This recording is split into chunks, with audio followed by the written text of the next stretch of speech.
Hello everyone, welcome back to my YouTube channel. My name is Ayushi Arora and I welcome you all to my YouTube channel. Before I move on, I request you all कि अगर अभी तक आपने channel को subscribe नहीं किया है, then please do subscribe it because then only you will be able to receive a notification for further videos. ठीक है? और जब आप सब्सक्राइब करेंगे तो सब्सक्राइब बटन को आप क्लिक करेंगे यानी कि एक बेल आइकन को आप प्रेस करेंगे, फिर उसमें आप नोटिफिकेशंस को ऑल पर सेट कर देना ताकि जो भी हमारी न्यू वीडियो बने उन सब की नोटिफिकेशंस आपके पास पहुंच जाए. Now today we are doing our chapter kinship, caste and class. ठीक है, ये today we are doing class 12th history of CBSE board and we are doing chapter number 3 of book 1. आपकी 3 बुक्स है. One is ancient history, मतलब एक आपकी ancient history की किताब है, एक आपकी medieval history की बुक है और एक आपकी modern history की बुक है. इसी तरीके से आपका history का syllabus bifurcate किया गया है. तो जो आपकी book 1 है जिसमें हम ancient history की बात करते हैं, उसके अंदर ये chapter number 3 है. इस चैप्टर का जो मेन कंसर्न है दैट इज महाभारत. महाभारत के अराउंड चीजें रिवॉल्व कर रही हैं. So the name of the chapter is kinship, caste and class, early society and societies from circa. C dot का मतलब होता है सिरका, सिरका का मतलब होता है अप्रोक्सीमेटली सिरका 600 BCE to 600 CE. अभी तक गला ठीक नहीं हुआ है तो आवाज थोड़ी अजीब सी आ रही होगी, बट ठीक है, काम चला हुआ है. चलिए, चैप्टर का नाम ये हो गया. इस चैप्टर का पार्ट 1 पहले ही बन चुका है और this is going to be your second part. ठीक है, ये आपका सेकेंड पार्ट होगा. अगर आपने पार्ट 1 नहीं देखा इस चैप्टर का, then I request you please go back and do watch part 1 of this chapter and then come back to this part 2. ठीक है, अब ये जो चैप्टर है ये किसके आसपास रिवॉल्व कर रहा है? It is revolving around the story of Mahabharata. ठीक है, तो महाभारत की जो कहानी रही है उसके अराउंड ये सारी चीजें रिवॉल्व कर रही है. देखिए, स्टोरी लाइन सेम है और स्टोरी को समझते हुए हमें अलग अलग इश्यूज को हमने रेज किया है. One is kinship. किनशिप का मतलब होता है रिश्तेदारी. तो हम रिश्तेदारियां उस समय पर किस तरीके की होती थी उसके बारे में हम बात करेंगे.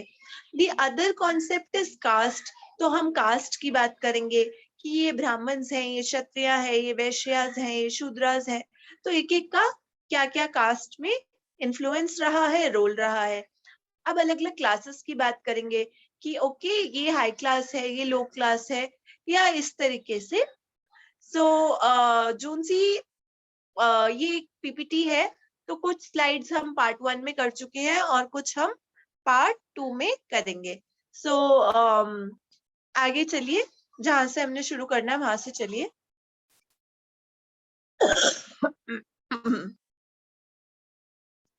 हाँ जी, ये हो गया ना, the critical edition of Mahabharata, ये हो चुका है. हाँ जी, इस स्लाइड से हमें करना है. चलिए कृष्णा जी, इसको पढ़ना शुरू कर दीजिए. Rules and varied practices in the early societies. Rules about families. Families are usually parts of larger network of people defined as relatives, or use a more technical term, kinfolk. We notice that not all families are identical. They vary in terms of numbers of members, their relationship with one another, as well as the kind of activities they share. Often people belonging to the same family share food, resources, work, and live together and perform rituals together. While family ties are often regarded as natural and based on blood, they are defined in many different ways. Some societies regard cousins as blood relations, whereas others do not. For early societies, historians can retrieve information about elite families fairly easily. It is, however, far more difficult to reconstruct the family relations of ordinary people. क्या समझ में आया इससे? अ, मैंने बताया कि जो early times में फैमिली थी वो बहुत लार्जर पार्ट्स में फैमिलीज होती थी, जिन्हें एक टेक्निकल टर्म दिया गया था किंगफोक, जिसमें रिलेटिव्स भी इंक्लूड होते थे। तो उन्होंने बोला है कि जो ये फैमिलीज होती थी, कुछ इनको ज्यादा से ज्यादा ये फैमिली नॉन आइडेंटिकल होती थी और कुछ आइडेंटिकल होती थी, जिसमें बहुत सारे लोग होते थे। और इसमें हमें बताया जाता था कि उनके फैमिली मेंबर्स के रिलेशन एक दूसरे के साथ कैसे हैं और वो क्या क्या एक्टिविटीज एक दूसरे के साथ शेयर करते हैं। जो एक सेम फैमिली होती थी वो एक अपने साथ में फूड, रिसोर्सेज, वर्क और एक साथ रहती थी और बहुत तरीके के रिचुअल्स एक साथ परफॉर्म करती थी। और फिर उन्होंने बोला है जो ये फैमिली टाइज थे इनको वो नेचुरल कहा जाता था और बेस्ड ऑन ब्लड बोला जाता था। और फैमिली रिलेशंस को डिफरेंट वेज में डिफाइन किया गया है। उन्होंने बोला है कि कुछ ब्लड रिलेशन से करते थे अपने फैमिली को नेम, और कुछ ब्लड रिलेशन से नहीं करते थे। तो उन्होंने बताया कि अर्ली टाइम्स में हिस्टोरियंस को ये भी पता चला कि कौन कौन सी फैमिली एलीट फैमिलीज थी, और कुछ कुछ फैमिलीज उनमें उन्हें डिफिकल्टी भी आई रिकंस्ट्रक्ट करने में कि ऑर्डिनरी पीपल के साथ रिलेशंस कैसे। ऑल राइट, आपने बहुत अच्छा बताया। That is rules and varied practices in early societies, कि अर्ली सोसाइटीज में, ठीक है, तो बिकॉज इससे पहले क्या था, आपका हरप्पन सिविलाइजेशन था। तो हरप्पन सिविलाइजेशन में तो हमने एज सच पर्टिकुलरली किसी कायदे कानून की बात हमने नहीं करी है, रूल्स की बात हमने नहीं करी है। सो जब हम अप्रोक्सीमेटली, सिरका का मतलब होता है अप्रोक्सीमेटली 600 BCE से 600 CE की बात करते हैं। Now, again, if you have not watched my video on the concept of timeline, then I request you, please go back and do watch it. देखिए, मैं हर वीडियो में बता देती हूँ आपको कि कॉन्सेप्ट ऑफ टाइमलाइन वाली वीडियो देख लेना। ये देखो, वीडियो बहुत इंपॉर्टेंट है, बिकॉज अगर आपको डेट्स ही नहीं समझ में आए हिस्ट्री में, तो आपको फिर स्टोरी को आप कनेक्ट नहीं कर पाएंगे। क्योंकि अगर आपको पता ही नहीं है कि किस समय पर कौन सा इवेंट हुआ, then you won't be able to understand the story in a better way. So अब बात करते हैं rules about families, that is kinship। जैसे कि चैप्टर का टाइटल था kinship, caste and class, ठीक है। kinship का मतलब मैं आपको बता चुकी हूँ। kinship का मतलब होता है रिश्तेदारी, यानी कि जो आपके रिलेटिव्स होते हैं, आपकी फैमिली होती है, ये सब किसका पार्ट है? kinship। एक होता है किंगशिप। किंगशिप मतलब राजा का जो राज्य वगैरह है, किंग को डिनोट करते हैं। किंगशिप मतलब रिश्तेदारी, फैमिली के जो टाइज होते हैं, फेमिलियल टाइज के ऊपर बात की जाती है। सो इधर कुछ 5 पॉइंट्स है जिसके थ्रू हमें बताया जा रहा है कि उस समय की किनशिप किस तरीके की थी, यानी कि उस समय की रिश्तेदारी किस तरीके की थी। तो सबसे पहले बोल रहे हैं कि families are usually part of larger networks. जो उस समय की जो फैमिलीज होती थी, उनका लार्जर नेटवर्क होता था of people defined as relatives, और to use a more technical term, kinfolk. यानी कि रिलेटिव्स के लिए एक शब्द का प्रयोग किया जाता था जिसका नाम होता था किनफोक, ठीक है। That is the meaning of the term relatives. Now families are usually parts of larger network of people, यानी कि बहुत सारे लोग मिलकर फैमिली बनाते थे, किनशिप बनाते थे, ठीक है। आज की डेट की तरह नहीं था। आज की डेट में वी हैव न्यूक्लियर फैमिलीज, यानी कि छोटी छोटी फैमिलीज होती हैं, 2 बच्चे, 2 पेरेंट्स, ज्यादा से ज्यादा किसी के घर में दादा दादी होंगे, नहीं तो वो भी नहीं होते आजकल। तो बिल्कुल ही न्यूक्लियर फैमिली का कॉन्सेप्ट है, ठीक है। और पहले क्या होता था, एकदम जॉइंट फैमिली, लार्जर नेटवर्क्स, यानी कि दादा दादी भी हैं, मम्मी पापा भी हैं, ताई जी ताऊ जी भी है, चाचा चाची भी हैं, और भी ऐसे पूरा परिवार इकट्ठे एक ही घर में रहता था। That is known as larger network of people.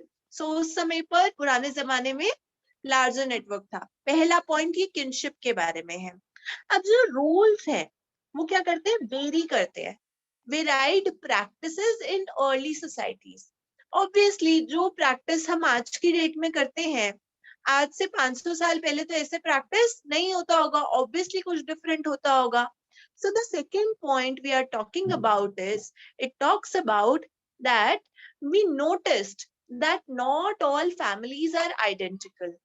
ठीक है, सारी families एक जैसी नहीं होती है। They vary in terms of number of members, कितने लोग रहते हैं वहां पर, their relationship with one another, as well as the kind of activities they share. ठीक है, यानी कि किसी के घर में 10 लोग रहते हैं और किसी के घर में 20 लोग रहते हैं, या किसी के घर में सिर्फ 5-6 लोग रह रहे हैं और किसी के घर में 40 लोग रह रहे हैं। तो यानी कि क्योंकि 40 लोग कैसे मैंने बोल दिया, क्योंकि पहले जमाने में पेरेंट्स के 10-10, 12-12 बच्चे भी होते थे। तो अगर आप लगा लो चाचा ताऊ मामा वगैरह सबकी फैमिलीज इकट्ठे रह रही हैं तो कितने बच्चे हो जाते होंगे।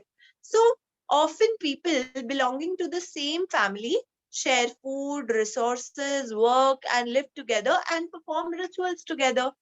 So जो सेम फैमिली के लोग होते हैं वो इकट्ठे रहते हैं और रिचुअल्स को भी इकट्ठे परफॉर्म करते हैं, जैसे दिवाली पूजा इकट्ठे करेंगे, होली की पूजा इकट्ठे करेंगे, इस तरीके के रिचुअल्स करते हैं। Now in point number 4 we are talking about that while familial ties are often regarded as natural, ठीक है, जो फैमिली के जो ब्लड रिलेशंस है वो नेचुरल कंसिडर करते हैं and based on blood. They are defined in many different ways. Some societies regard cousins as being blood relations, whereas others do not. कुछ सोसाइटीज में कजन्स को ब्लड रिलेशन में count करते हैं और कुछ में नहीं करते। जैसे कि मुझे पता है कि मुस्लिम्स में कजन्स को ब्लड रिलेशन में काउंट नहीं करते, whereas in Hinduism we do denote them as blood relation। यानी कि अगर बुआ का बेटा है या बुआ की बेटी है या मामा का बेटा बेटी है तो उनको आपस में भाई कंसिडर किया जाता है, भाई बहन कंसिडर कर लेते हैं, ठीक है। लेकिन whereas मुस्लिम्स में ऐसा नहीं होता है, वो तो आपस में मतलब उधर तो कजन्स में शादी भी हो जाती है, तो इसलिए वो एक सेम फैमिली का पार्ट नहीं माने जाते। ये पॉइंट नंबर 5 बेटा, नीचे एक ऐड आ रही है, इसको हटाना।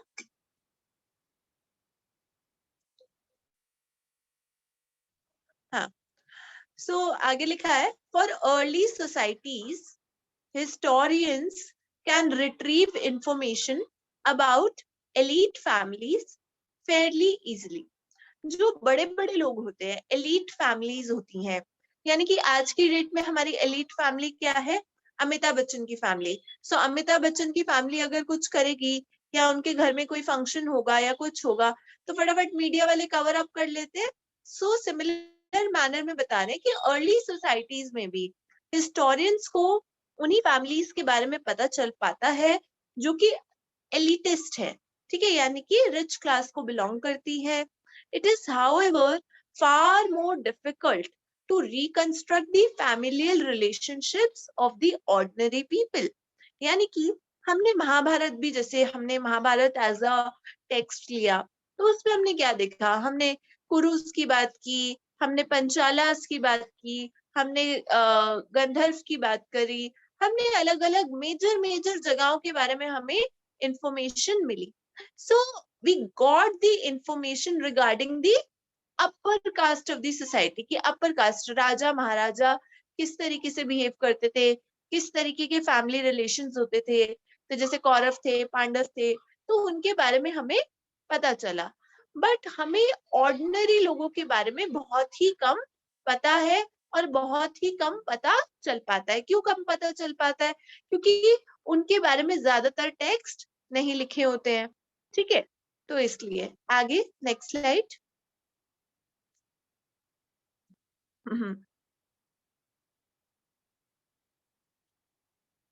हाँ जी, now we are going to talk about rules about patriliny. Patriliny के ऊपर क्या कायदे कानून है, इसको हम पढ़ने की कोशिश करेंगे, इसको पढ़ने की कोशिश करेंगे, समझने की कोशिश करेंगे। चलिए 1 सेकेंड के लिए कृष्णा जी प्लीज रिकॉर्डिंग को ऑफ करेंगे आप।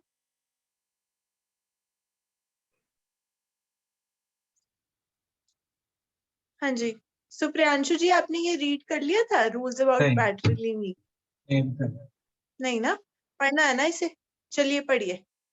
Rules about patrilineage means tracing descendants from father to son, grandson, and so on.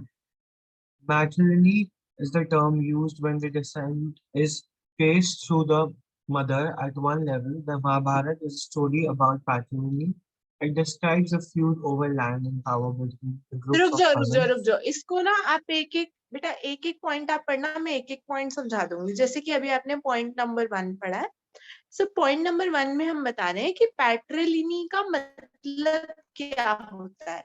हाँ जी, तो पैट्रिलिनी का मतलब है कि descend from father to son and then grandson so on, ठीक है। फिर हाँ, ग्रैंडसन के बाद ग्रेट ग्रैंडसन, पिता, फिर पोता, इस तरीके का जो सीरीज चलती जा रही है, ऑर्डर जो चल रहा है पिता की साइड से, ठीक है, फादर की साइड से जो एक लीनिएज ऑर्डर चल रहा है उसको हम बोलते हैं पैट्रिलिनी। और मैट्रिलिनी मतलब ये होता है जो कि ऑर्डर चल रहा है, ये जो चीजें चल रही हैं, ऑर्डर चल रहा है मदर की साइड से, यानी कि मदर बेटी, मतलब नानी, फिर उसके बाद में उनकी बेटी और ये एंड वो।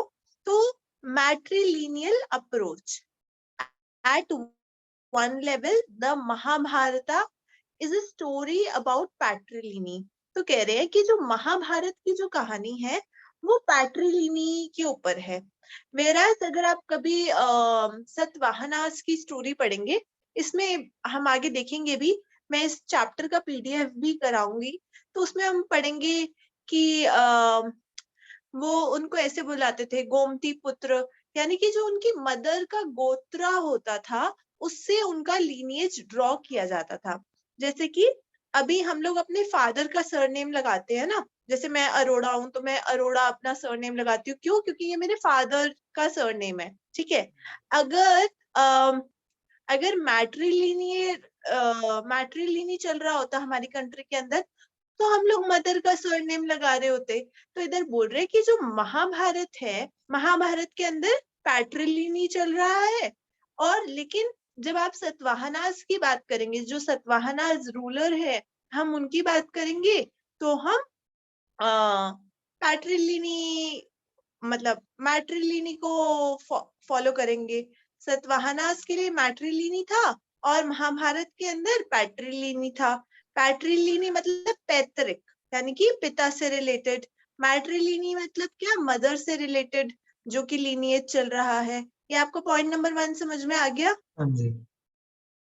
हाँ जी, चलिए सेकंड पॉइंट पढ़िए। It describes a feud over land and power between two groups of cousins, the Kauravas and the Pandavas, who belong to a single ruling family. That of the Kurus, a lineage dominating one of the Janapadas.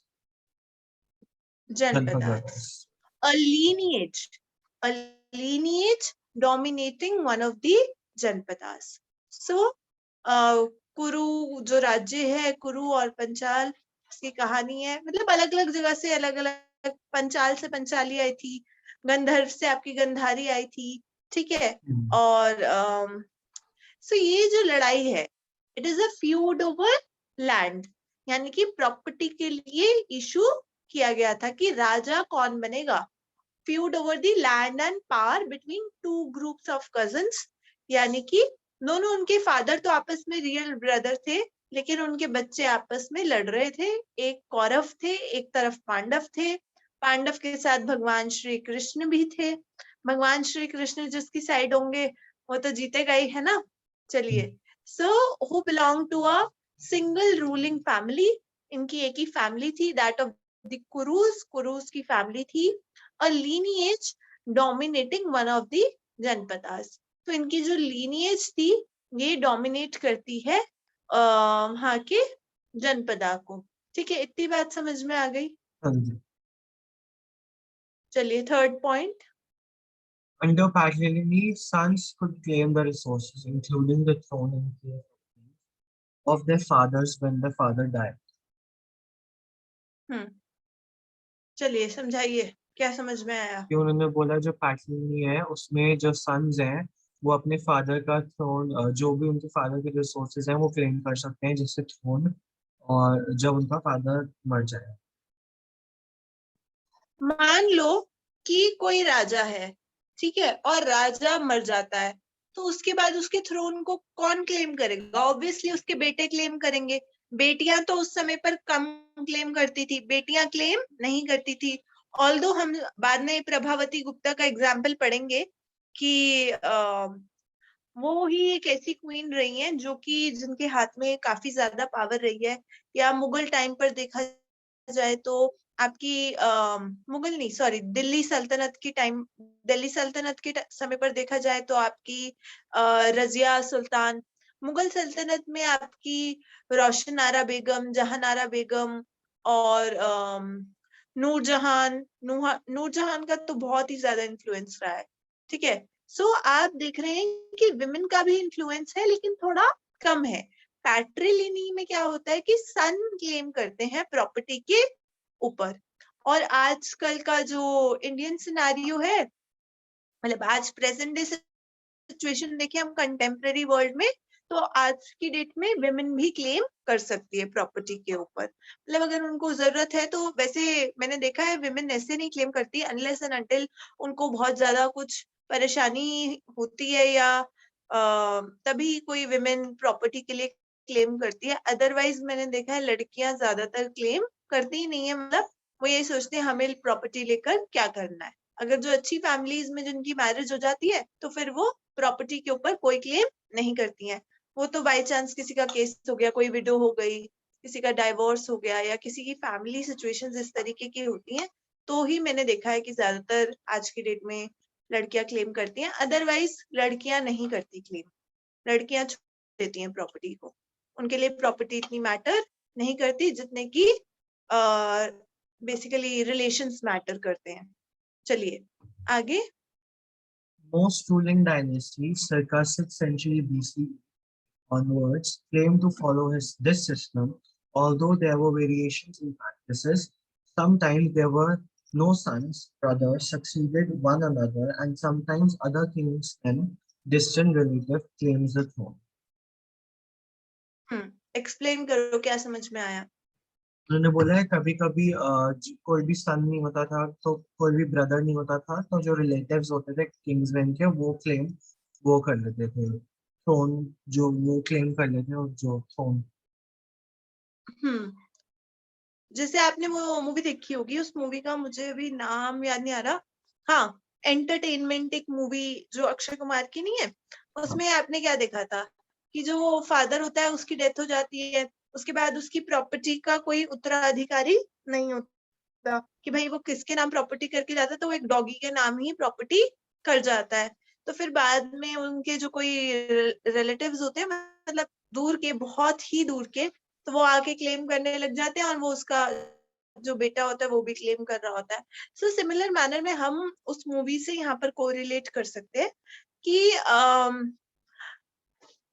Basically रिश्तेदार भी claim कर सकते हैं। अगर उनका खुद का कोई भाई बहन नहीं है, कोई बेटा नहीं है, तो फिर उनके जो रिलेटिव्स हैं वो क्लेम कर सकते हैं प्रॉपर्टी को। आगे।